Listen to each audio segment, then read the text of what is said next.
Bismillahirrahmanirrahim. Assalamualaikum warahmatullahi wabarakatuh. Perkenalkan, nama saya Agus Haris dari Prodi Teknik Informatika dengan matkul Statistika. Pada video kali ini saya akan memenuhi tugas dari matkul Statistika.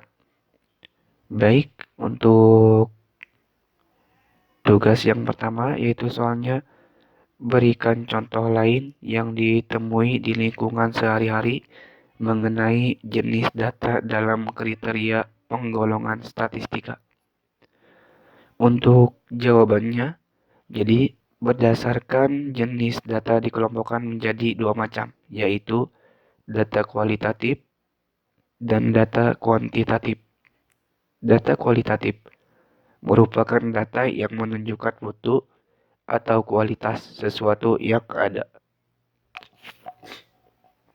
baik proses, keadaan, peristiwa, kejadian, dan lainnya, yang dinyatakan ke dalam bentuk pernyataan.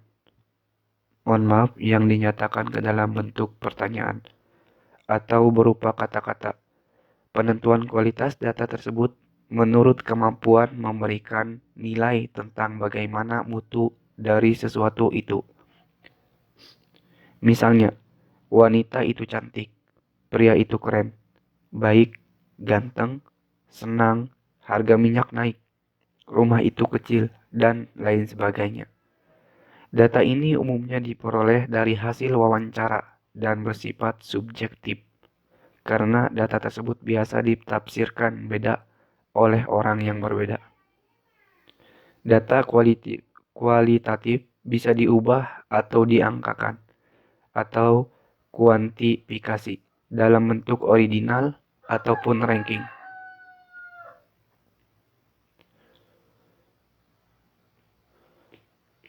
Untuk data kuantitatif merupakan data yang berbentuk angka-angka sebagai hasil pengukuran ataupun hasil observasi.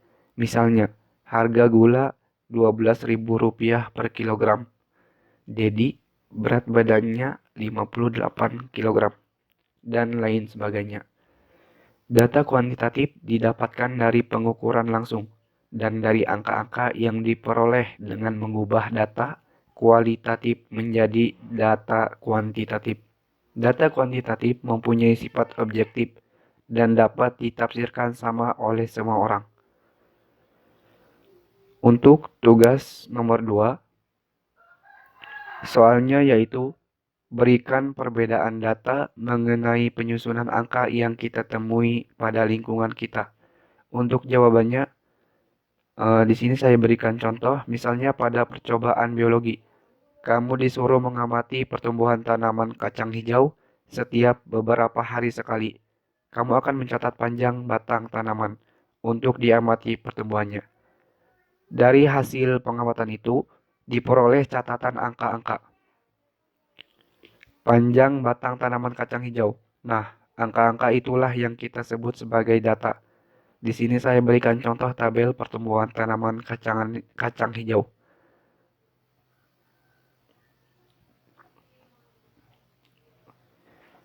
Jadi berdasarkan jenisnya data dikelompokkan menjadi dua, yaitu untuk perbedaannya kita ambil dari data kualitatif dan data kuantitatif.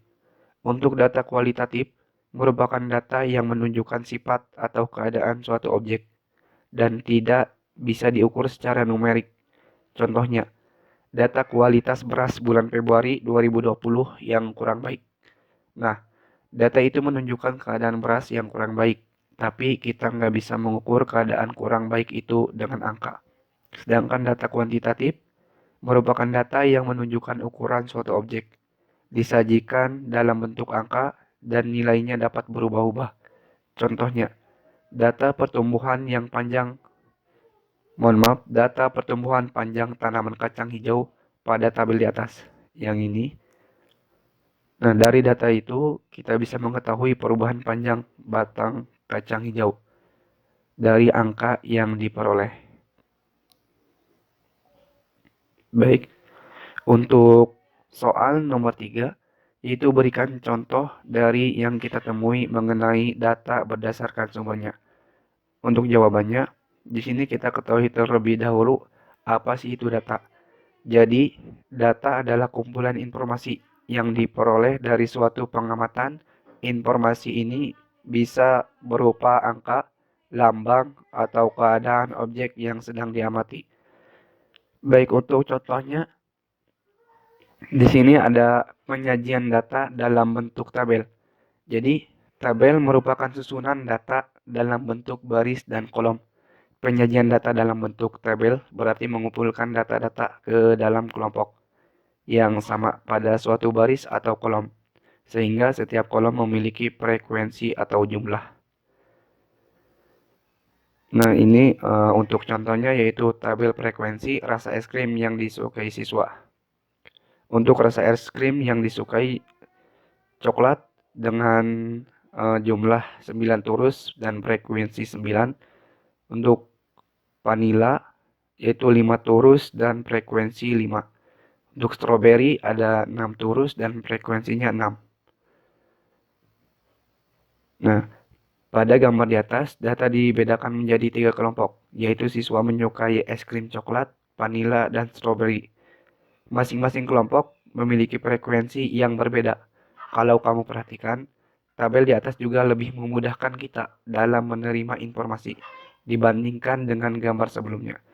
Kita bisa mengetahui kalau ada 9 siswa menyukai es krim rasa coklat, 5 siswa menyukai es krim rasa vanila, dan 6 siswa menyukai es krim rasa stroberi.